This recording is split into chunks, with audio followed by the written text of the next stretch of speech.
Dans Lévitique 40 que nous tournons, on va voir la conclusion du livre et vous allez voir que c'est important. Il y a des choses à comprendre de cette conclusion. Au niveau de la symbolique qu'on a vu ce matin dans Hébreux 9, donc on ne va pas dans Hébreux 9, on l'a vu pour prier, mais parce que je vous rappelle que dans le mois de janvier, on a tiré des leçons sur le fait qu'on est créé pour la gloire de Dieu. On a tiré nos leçons dans le livre d'Exode, parce que je vous rappelle qu'en 2026, à chaque mois, les thèmes vont être concernant, disons, on va voir les vérités à travers des histoires. Voulez-vous un scoop? Voulez-vous savoir de la semaine prochaine, ça va être quoi? Une histoire que peut-être qu'il y en a 2-3 qui connaissent, un livre obscur. Un petit prophète qui s'est mis dans le trouble. Jonas. Comment ça tu sais ça, toi? Oh! Je pensais avoir un scoop avec ces Jonas. Mais, au moins, mais c'est quoi, ça donne bien parce que, en tout cas, j'espère qu'il n'y aura pas de choses non prévues parce que il y a 4 chapitres, puis je veux faire un chapitre par message. Si Dieu le veut. Sinon, ben, je continuerai l'après-midi, je bomberai quelqu'un de l'après-midi, puis... Oui? Quel livre tu utilises? Parce qu'il n'y a pas de Lévitique 40 dans les... J'ai dit, c'est Exode. Ouais, c'est ça, je pense. C'est parce que j'ai Lévitique. C'est parce que dans ma Bible, tu sais, la fin d'Exode, c'est Lévitique qui est là. Excusez, c'est Exode 40. Je pensais que tu disais... Ah non, c'est ça. En fait, c'est parce que j'avais Lévitique sous les yeux, mais c'est Exode. C'est le livre d'Exode. Pour ça qu'il y en a qui m'ont regardé bizarre, qui avait l'air un peu comme un chevreuil dans les lumières. OK. Donc, on va lire le verset 33 jusqu'à la fin. Et c'est la conclusion du livre de l'Exode. Alors, on peut lire au verset 33. « Il dressa le parvis autour du tabernacle et de l'autel, et il mit le rideau à la porte du parvis. Ce fut ainsi que Moïse acheva l'ouvrage. Alors la nuée couvrit la tente d'assignation, et la gloire de l'Éternel remplit le tabernacle. Moïse ne pouvait pas entrer dans la tente d'assignation, parce que la nuée restait dessus, et que la gloire de l'Éternel remplissait le tabernacle. Aussi longtemps que durèrent leur marche, les enfants d'Israël partaient quand la nuée s'élevait de dessus le tabernacle, et quand la nuée ne s'élevait pas, ils ne partaient pas jusqu'à ce qu'elle s'élève. La nuée de l'Éternel était de jour sur le tabernacle, et de nuit, il y avait un feu aux yeux de toute la maison d'Israël pendant toute leur marche. Merci Seigneur que nous sommes créés pour ta gloire, pour la gloire de demeurer avec toi. Et on va considérer les symboles, les images qui nous pointent à Jésus qui est venu habiter, demeurer parmi nous, plein de grâce et de vérité, et que maintenant aussi nous pouvons, grâce à cela, demeurer en toi. Et Seigneur, alors qu'on considère ces vérités, c'est toi, Seigneur, qui peux en amener la lumière sur nos cœurs, nous enseigner, nous convaincre. C'est toi, Seigneur, le libérateur, c'est toi, le révélateur, donc on t'invoque. Fais ce que juste toi tu peux faire. Merci que tu veux, tu es disposé, Seigneur, tu es le Dieu généreux, donnant, infini. Donc on s'en remet à toi, à ta souveraineté, à tes bons plans pour ce matin, au nom de Jésus. Amen. Alors, créé pour la gloire de sa demeure.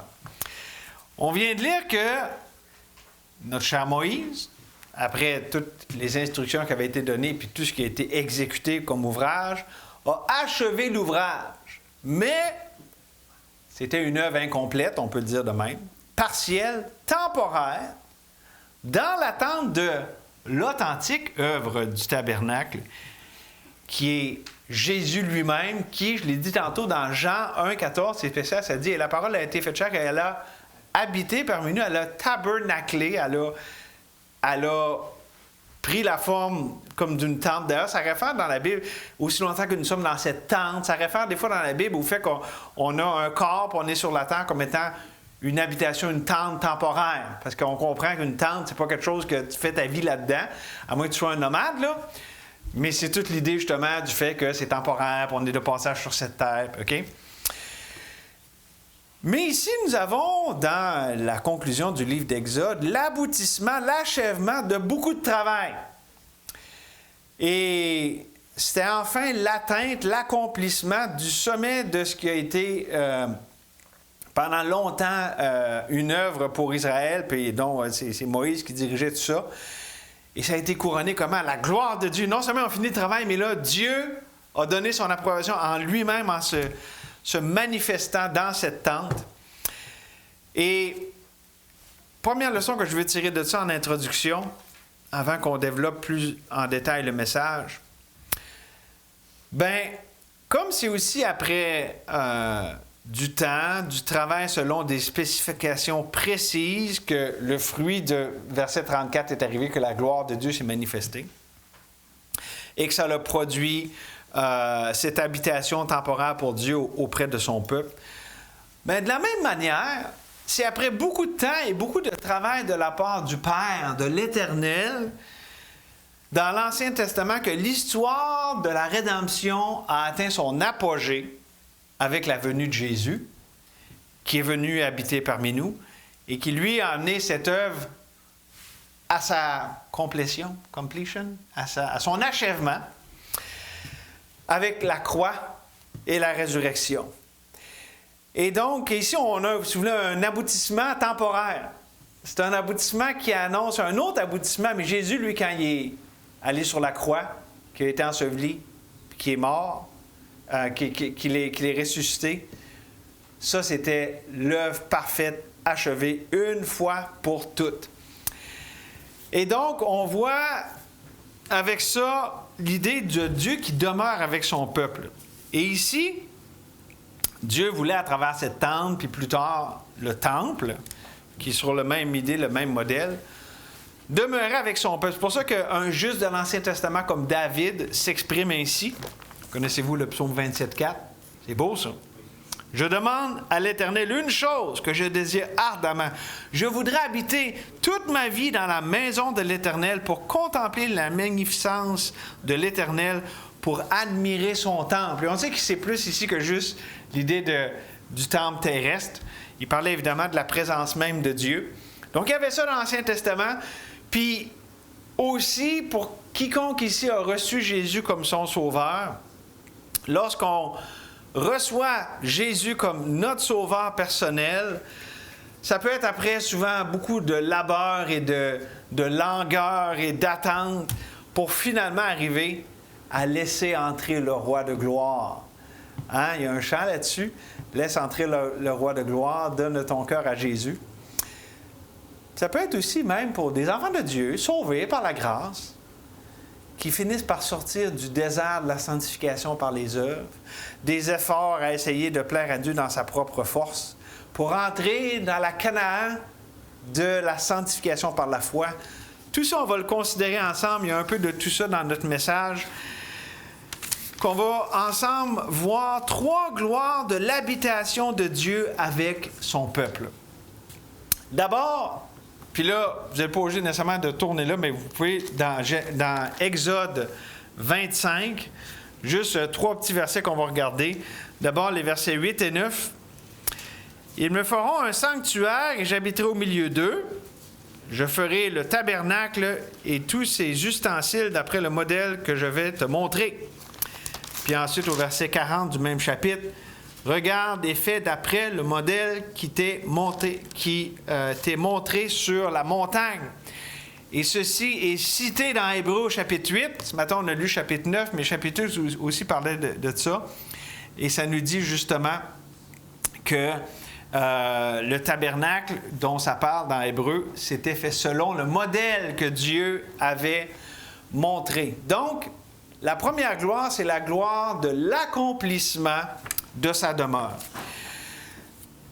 Il avait fait tout ce que Dieu avait dit, même dans les moindres détails. En fait, il y avait toute qu'une ampleur à cette œuvre. C'était toute qu'une entreprise. C'était pas n'importe quoi. Là. Je ne sais pas, vous savez, là, mais il était toute une gang de monde. Ça a duré longtemps.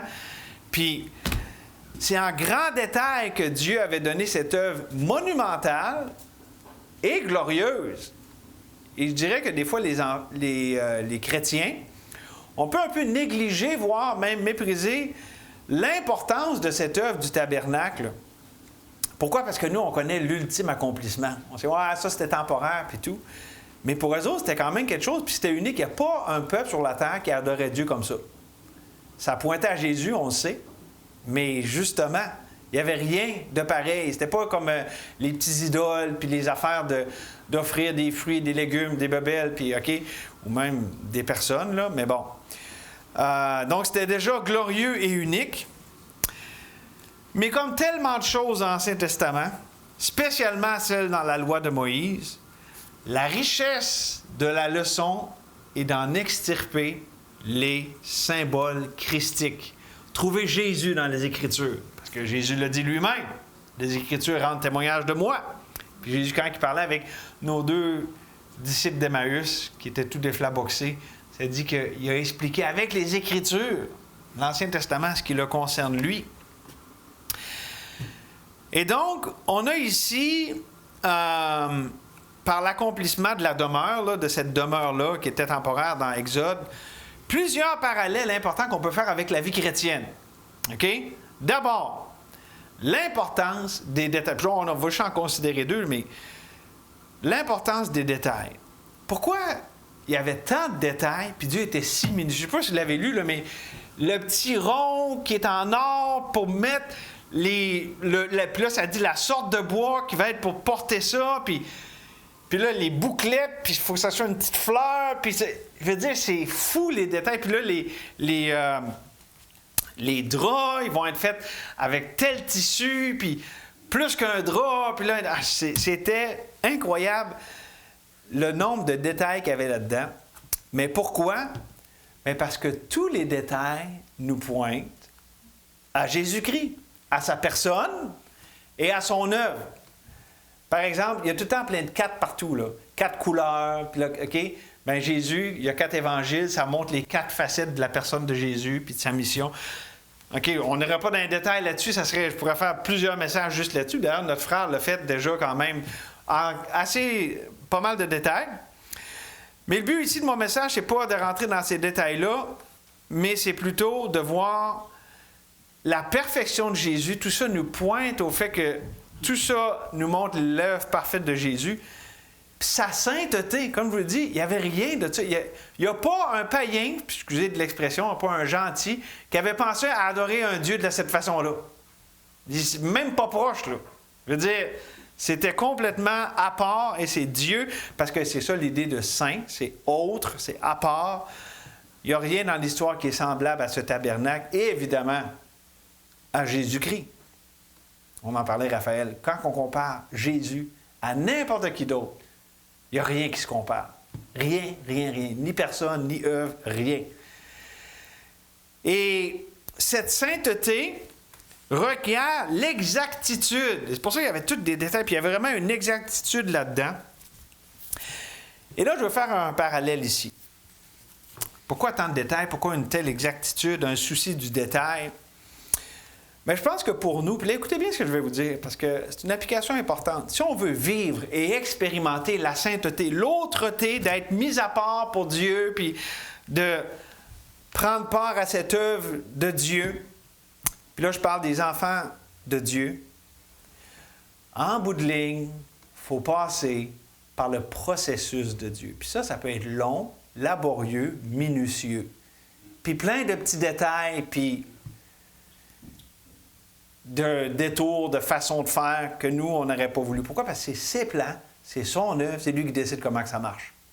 OK? Comme là, il avait dit, tu sais, Moïse aurait pu dire, c'est bien compliqué, t'aurais pas pu faire juste une boîte en carton, puis tu sais, non, chaque chose était importante, parce que ça faisait partie, Dieu communiquait quelque chose, puis c'est pareil pour nous. Dieu, t'aurais pas pu me donner une vie plus simple, puis pourquoi c'est si compliqué, puis il y a tant de détours? Parce que Dieu, il sait ce qu'il fait, puis c'est saint, puis c'est pour lui au bout du compte, pour lui se manifester. Le processus de Dieu pour son plan, ses voies.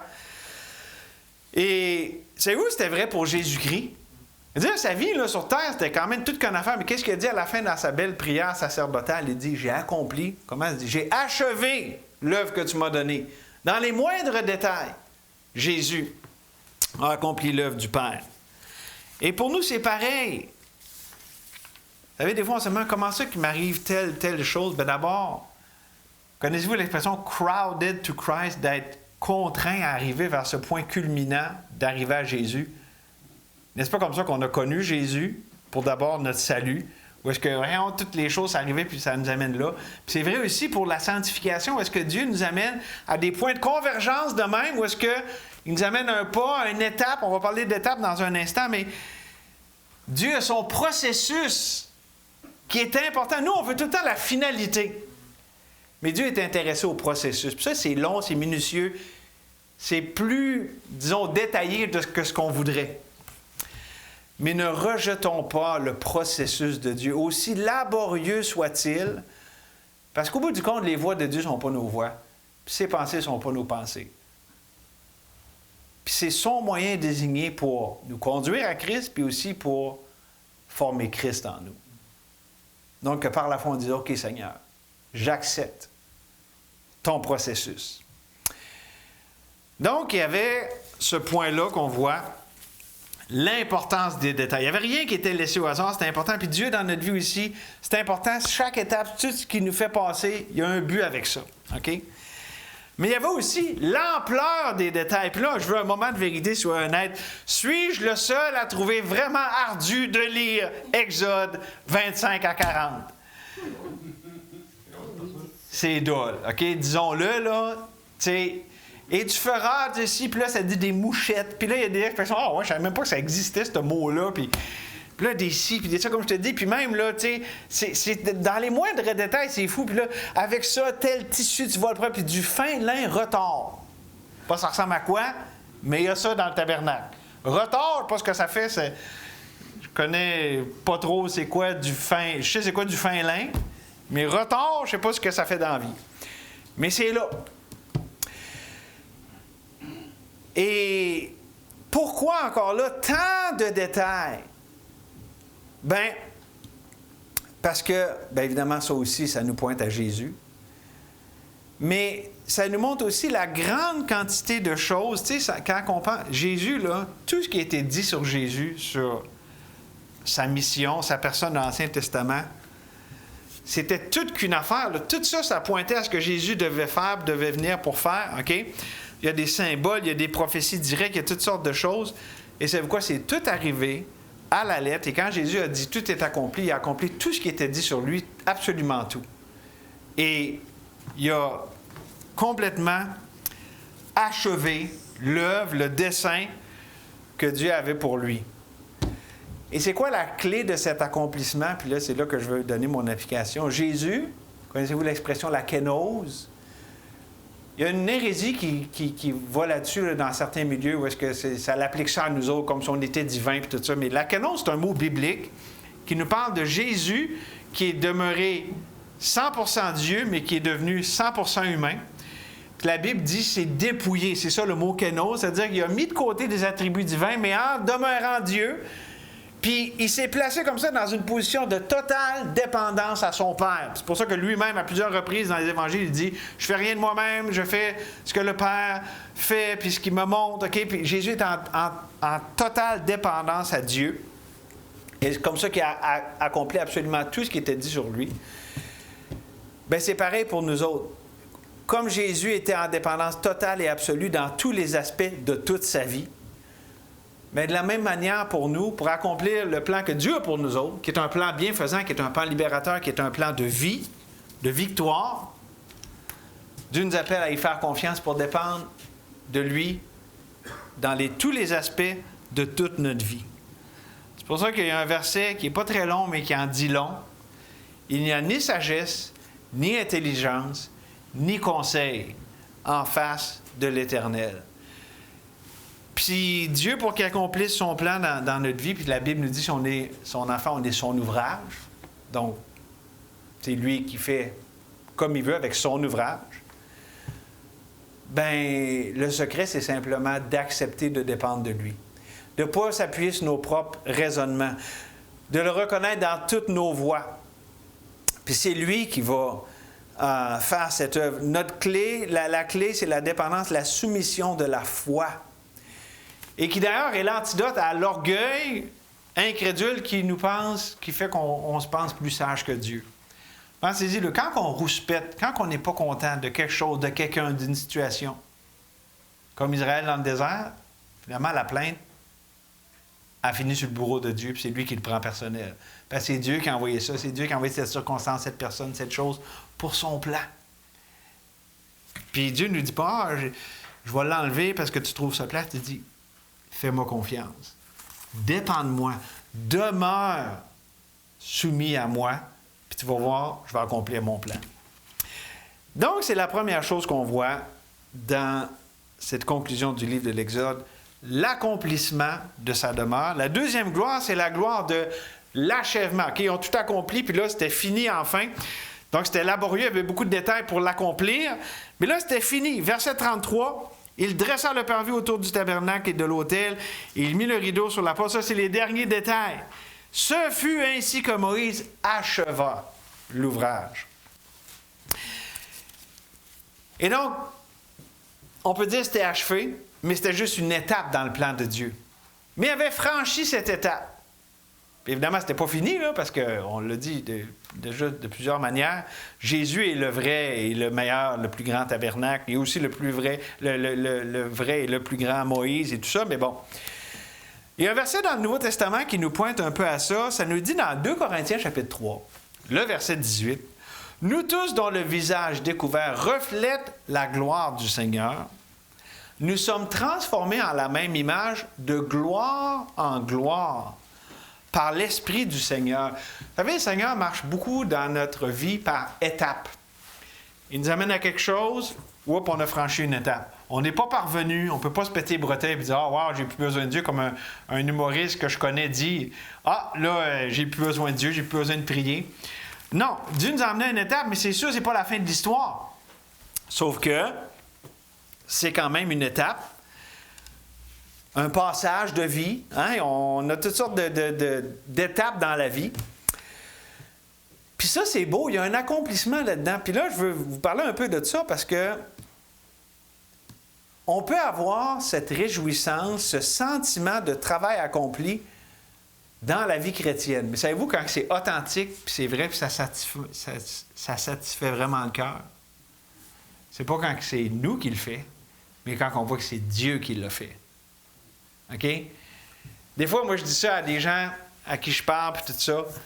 Ma récompense dans ma vie personnelle, dans mes relations avec les gens, quand je dis « Oh, wow! » Puis là, je suis content, puis là, j'ai comme le sentiment de travail accompli, c'est quand je dis « Oh, wow! Ça, c'est Dieu qui fait ça, là. » Ça, c'est clair que c'est pas moi qui l'ai fait, c'est Dieu, là.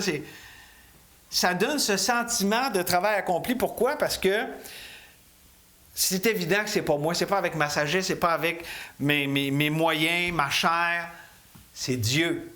Et donc, Dieu fait franchir l'étape. Dieu amène à ce point de gloire en gloire. Puis évidemment, ça continue, là. Tu sais, c'est jamais terminé jusqu'à temps qu'on soit au ciel. Mais ça, c'est une grande récompense. On doit se réjouir de ça. Quand on a certains achèvements comme ça, quand Dieu nous amène à passer une étape, on dit « Hey, merci Seigneur, c'est toi qui as fait ça. » Que ce soit dans notre vie, dans celle autour de nous autres. Tu sais, justement, quand, mettons, on va donner un exemple évident, quand quelqu'un est sauvé, wow, il y a un achèvement là-dedans, elle est sauvée pour l'éternité, cette étape est passée. On sait que c'est le début d'une belle aventure. Mais on peut se réjouir, c'est Dieu, le salut vient de l'Éternel. Bien, c'est vrai aussi pour la délivrance du péché dans notre vie. Des fois, il y a des choses qu'on peut être pris dans des raisonnements, dans des doutes, dans des forteresses. Puis Dieu nous amène enfin, il brise la puissance de cette chose, de ce mensonge dans notre vie. Merci Seigneur. On peut voir ça aussi dans la vie des gens autour de nous autres. C'est ça que je parle par achèvement. C'est un achèvement. Puis, c'est pas une déclaration de dépendance, mais c'est une déclaration de reconnaissance. Dieu, merci. Puis comme dirait Samuel, jusqu'ici, l'Éternel nous a secourus, puis il n'a pas fini. Vous connaissez Philippiens 1,6? Je suis persuadé que celui qui a commencé cette œuvre en vous va la rendre parfaite pour le jour de Christ. Puis évidemment, ce verset-là nous parle du troisième temps de celui, c'est-à-dire quand on va être dans la présence de Dieu, qu'il n'y aura même plus de péché. OK? Ça va être super. Mais ça s'applique aussi à la puissance du péché. Dieu est capable de briser la puissance de certains péchés, de mensonges. Souvent, ça va ensemble, le péché puis le mensonge. Le mensonge nous garde dans des péchés forteresses. Mais Dieu, qui est la vérité, peut briser ces puissances-là. C'est pour ça que ça nous dit qu'on peut grandir dans la grâce et la connaissance de notre Dieu. On va découvrir la fidélité de Dieu, sa bonté, qui nous porte à travers les différentes épreuves, les différentes choses de la vie. En fait, comme ici, il y avait un achèvement là, dans Exode. Il avait fini, il avait fait la tente. Bien, évidemment, c'était partiel, c'était temporaire. Ça préparait à ce qui devait venir, à la plénitude de ce qui est symbolisé ici, c'est-à-dire Jésus. Mais de la même manière, l'œuvre de Dieu dans notre vie, lorsqu'on a franchi une étape, ça nous prépare à ce que Dieu a par après. Dieu est un Dieu de continuité. Tu sais, c'est pas une fin en tant que telle. On peut dire « Merci Seigneur, tu m'as fait arriver à cette étape. » Mais c'est parce que tu as d'autres choses, tu as des nouveaux défis, tu as quelque chose qui est en avant pour moi. Et c'est ça l'idée d'être transformé de gloire en gloire. Il nous amène à un point qui va le glorifier, qui va le manifester dans notre vie. Puis une fois rendu là, OK, là, on va travailler, je vais me glorifier d'une autre façon dans ta vie à travers d'autres choses, d'autres aspects de mon œuvre dans ta vie. C'est ça, sa rédemption. Et là où des fois ça devient un peu tricky, comme dirait Bonikou, c'est quand on ne voit pas tout de suite, tout d'un coup. Et savez-vous, ça fait partie de la foi, ça. Connaissez-vous les ceux-là, les others de Hébreux 11? Il y en a que tu as le nom, Moïse, puis il y en a que ça réfère à qui, puis les autres, c'est comme les ceux-là. C'est les nobody de Hébreux 11. Savez-vous quoi? Dans l'histoire de l'Église, c'est la majorité. Hébreux 11, c'est pas beaucoup de monde, là, quand tu regardes l'histoire de la foi, là, OK? Mais ça dit tous ceux-là, à la foi desquels il a été rendu témoignage, n'ont pas obtenu ce qui leur était promis. Dieu a en vue quelque chose de meilleur pour nous, afin qu'ils ne parviennent pas sans nous à la perfection. Ces saints de l'Ancien Testament, il y avait foi, espérance dans le Dieu dans lequel il y avait leur confiance, mais n'ont pas obtenu ce qu'ils recherchaient. Pourquoi? Parce qu'ils étaient avant Jésus. Ils n'ont pas eu la promesse messianique devant leurs yeux. Ça a commencé avec Jean-Baptiste, ça, qui était le prédécesseur. Puis là, il a dit, voici l'agneau. C'était ça qu'ils attendaient, c'était Jésus, c'était le Rédempteur. Mais ils n'ont pas eu ce désir-là. Lisons Ésaïe 53, le psaume, des psaumes qui soupirent après la délivrance, après le libérateur. Ils ont persévéré, même s'ils n'ont pas eu ce qu'ils voulaient tant avoir. Donc, savez-vous quoi? Oui, il y a des achèvements dans notre vie, mais il y en a qui ne vont jamais arriver. Il y en a que on vit dans un monde incomplet puis qui est encore brisé par le péché, puis il y a des choses qu'on va attendre toute notre vie. De ne plus avoir jamais à lutter avec aucun péché, puis des tromperies, puis des doutes. Désolé de vous le dire un matin, là, si je pète votre bulle, là, mais ça ne va pas arriver. On est dans un monde où est-ce que ça fait partie de vivre ici-bas sur Terre. Ça fait partie de la condition adamique de notre monde. Même si on n'est plus en Adam, on est en Jésus, bon, on vit quand même dans un monde que les ravages de la mort. OK? Donc, mais on peut se réjouir. Pourquoi? Et là, c'est vraiment important ce que je vais vous dire là. On n'a pas un achèvement nécessairement circonstanciel, puis comme je vous dis, on va lutter tout le reste de notre vie avec le péché. Mais si Dieu est ma récompense, ça, c'est mon achèvement. Quand je trouve Dieu dans la lutte avec le péché, dans les circonstances, dans les épreuves, ça, c'est une récompense réelle. Ça en est un achèvement. Je trouve Dieu dans ce que je vis. Puis ça, un saint de l'Ancien Testament l'a exprimé. Pour moi, m'approcher de Dieu, c'est mon bien. Je place mon refuge dans le Seigneur l'Éternel afin de raconter toutes tes œuvres. Puis vous connaissez-vous aussi Lamentation 3, 24. Là, je vous ai cité Psaume 73, 25, là, 28. Puis Lamentation 3, 24. L'Éternel est mon partage, dit mon âme. C'est pourquoi je veux espérer en lui.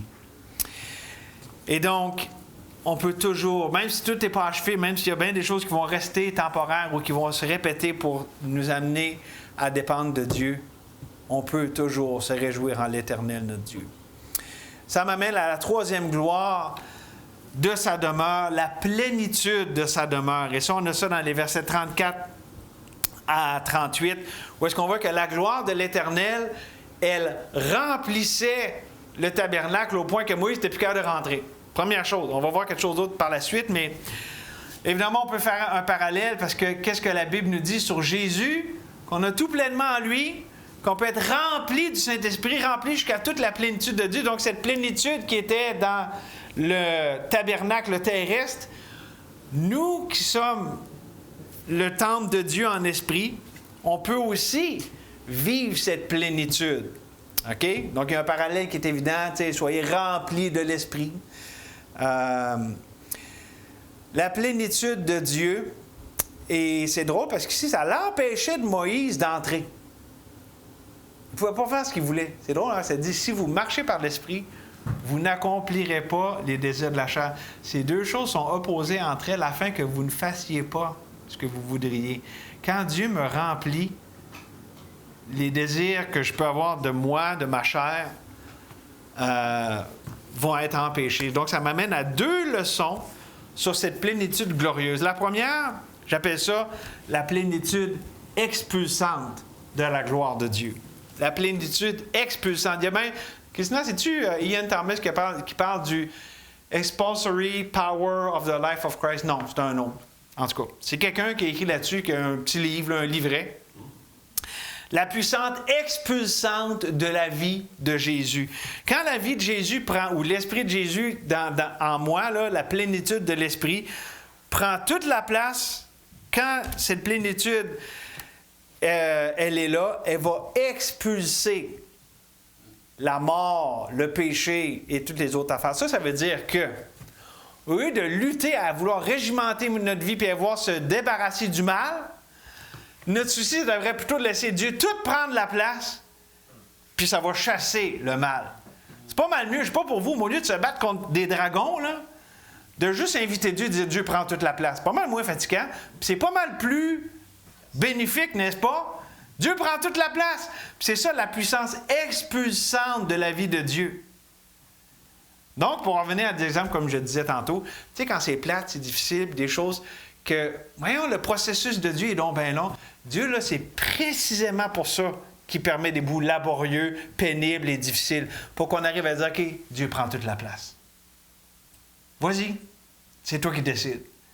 C'est là qu'est la bénédiction spéciale de sa vie expulsante, parce que, au lieu d'avoir tout le fardeau sur nos épaules, à tout vouloir essayer de se débarrasser du mal puis de rechercher le bien, bien Dieu, quand il prend toute la place, tout le bien est là, puis lui-même chasse le mal.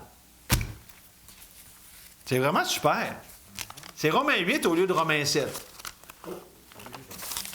Moi, j'aime mieux Romains 8 que Romains 7, là. Romains 7, c'est fatigant, là. Puis ça finit avec un misérable. Misérable que je suis!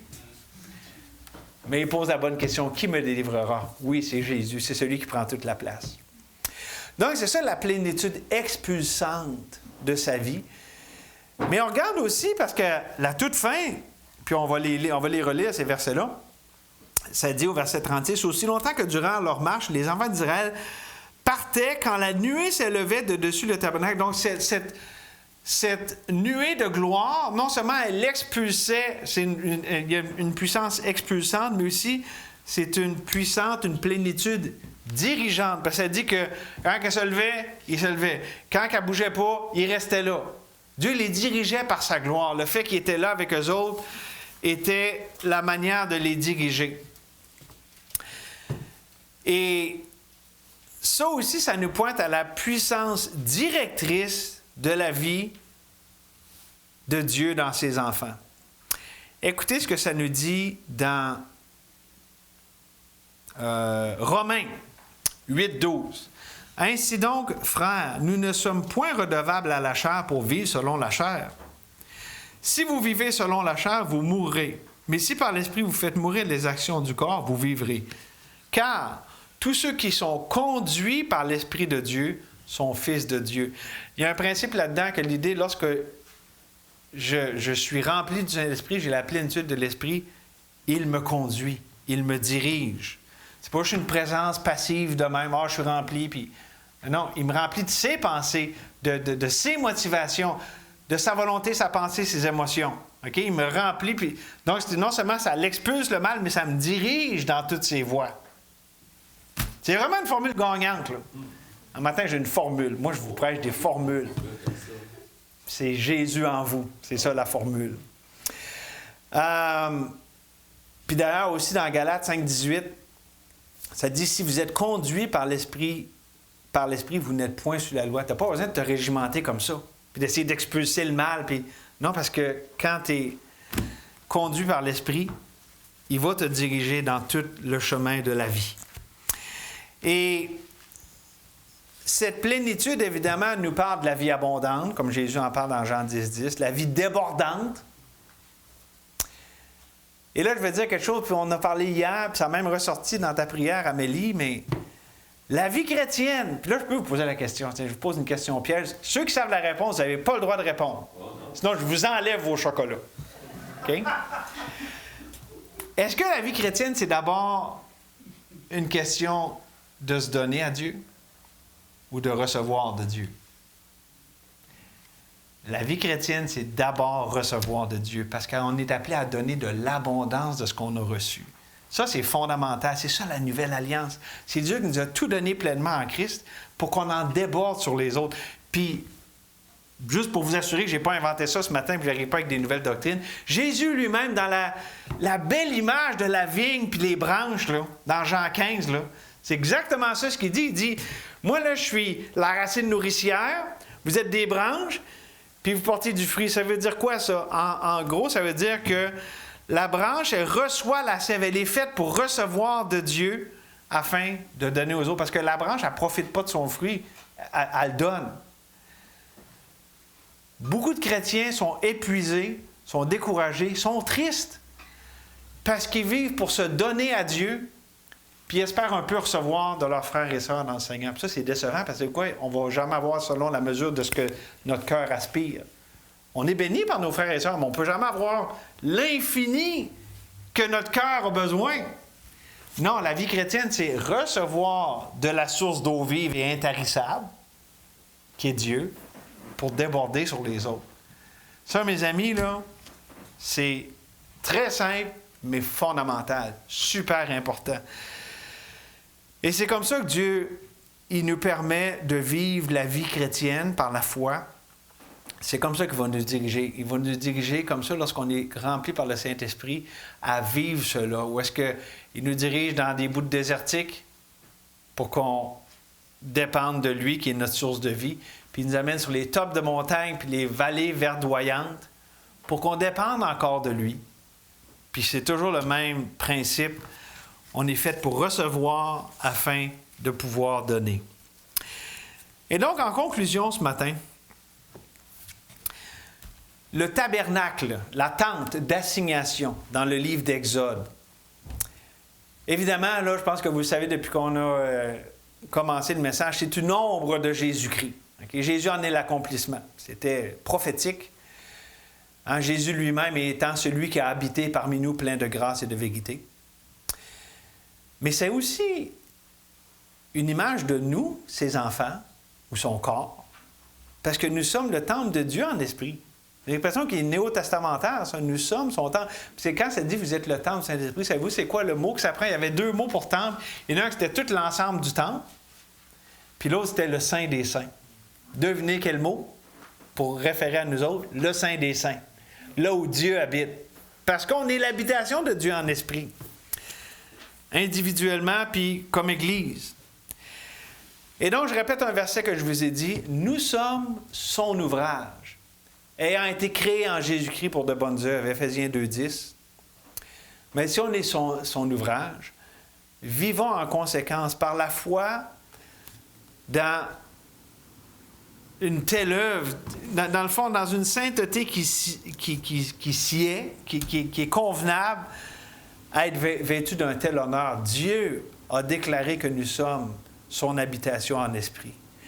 Et le but de Dieu avec le temple, c'était de demeurer avec son peuple. Bien, de la même manière, Jésus a dit, et je vous le lis, c'est dans Jean 15, « Demeurez en moi et je demeurerai en vous.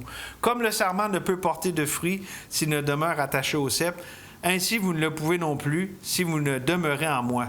Je suis le cep, vous êtes les sarments. Celui qui demeure en moi et en qui je demeure porte beaucoup de fruits, car sans moi, vous ne pouvez rien faire. » Nous sommes appelés à demeurer, à rester dans cet état de dépendance à Dieu, de lui faire confiance, se confier en lui par la foi dans ce qu'il nous permet dans nos vies. Puis comme ça, on peut le manifester. Comme ici, sa gloire s'est manifestée. Lorsqu'on demeure en lui, nous le manifestons. C'est lui qui va être mis de l'avant dans notre vie. Et donc, c'est ma question. Est-ce que la réalité de Dieu est manifestée dans ta vie? Ou pour le dire autrement, est-ce que le fruit de sa vie, le fruit de l'esprit, se voit? Quand quelqu'un te voit, est-ce qu'il voit plus de Jésus ou il voit plus de toi? Et je ne suis pas en train de vous dire essayez plus fort puis de tout vous shamer, que vous faites donc bien dur. Qui est suffisant pour ces choses? Personne ne l'est. Mais Christ vit en nous. Et tout ce qui nous amène dans notre vie, c'est dans le but de lui se manifester. Tout ce qui nous manque, c'est de lui faire confiance. Et là, je vais vous dire quelque chose là, que j'ai déjà dit et que je pense que ça vaut la peine d'être répété. Je parlais du processus tantôt. Pour que Dieu se manifeste de même, il faut que moi j'accepte de m'abaisser. Pour que lui soit élevé puis mis de l'avant, il faut que moi, je m'abaisse. Ou autrement dit, pour que Dieu se glorifie, il va me répéter cette vérité qu'il dit à plusieurs endroits dans la Bible. Dieu résiste aux orgueilleux, mais fait grâce aux humbles. Ah, je veux beaucoup de Dieu dans ma vie. Ça va te coûter de t'humilier. Ça va te coûter d'avoir les affaires comme tu veux pas. Ça va te coûter de souffrir. Fait que je n'ai pas l'évangile de prospérité tout à fait ce matin. Mais j'ai le Dieu de prospérité qui est tel. Ça vaut la peine. Si Dieu se manifeste, puis Dieu, là, pas des affaires de gamique humaine, là, ça vaut la peine de s'humilier. Parce qu'il n'y a pas de plus grande joie. Quand on est un enfant de Dieu, puis qu'on voit le surnaturel de Dieu dans notre vie, wow! Les circonstances, c'est secondaire parce qu'il est notre trésor. Il est celui qui est la joie de nos cœurs, notre paix, en fait, notre tout. Tout ce dont on a besoin. Et évidemment, je veux toujours amener un appel à ceux qui ne connaissent pas encore Jésus comme leur sauveur personnel. On ne peut pas manifester la présence de Dieu dans notre vie tant qu'on ne l'a pas reçu. Or, à tous ceux qui l'ont reçu, à ceux qui croient en son nom, elle leur a donné le pouvoir de devenir enfants de Dieu. Et donc, c'est par la foi en Jésus, en recevant son sacrifice parfait, en le recevant lui comme le sacrifice parfait, Jésus, il n'y a pas d'autre moyen d'être sauvé. Il n'y a pas d'autre nom qui a été donné sous le ciel par lequel nous pouvons être sauvés. Et c'est à lui que j'aimerais qu'on termine ensemble en priant. Et si vous voulez prier par la suite, vous pourrez le faire. Merci Seigneur, que tu es celui qui est venu à nous et qui est encore là au milieu de nous et qui sauve, qui délivre du péché, de la pénalité du péché, puis tu délivres aussi ton peuple de la puissance du péché. Merci Seigneur que tu es le sauveur parfait. On l'a chanté, tu es le bon berger. Tu sais nous conduire dans les verts pâturages. Merci que dans ton plan, il y a un processus. Des fois, c'est laborieux, des fois, c'est long, des fois, ça finit plus de finir. Mais Seigneur, c'est toujours toi qui es au contrôle et qui est bon dans toutes ces choses. Jamais il y a une journée dans l'histoire de tout l'univers où est-ce que tu n'as pas été bon. Tu es que bon et toujours bon. On veut le croire de tout cœur, l'accepter, même quand ça fait mal, même quand on ne comprend pas, même quand il semble qu'on ressent les choses comme si tu n'étais pas bon. C'est un mensonge, parce que tu es bon. Seigneur, que chacun ici, on puisse se confier dans cette bonté. Et qu'aussi, ceux qui ne te connaissent pas voient que ta bonté les pousse à la repentance, à se détourner de leur confiance en eux-mêmes et mettre toute leur foi en Jésus et lui seul. Seigneur, on t'invoque au nom de Jésus. Amen.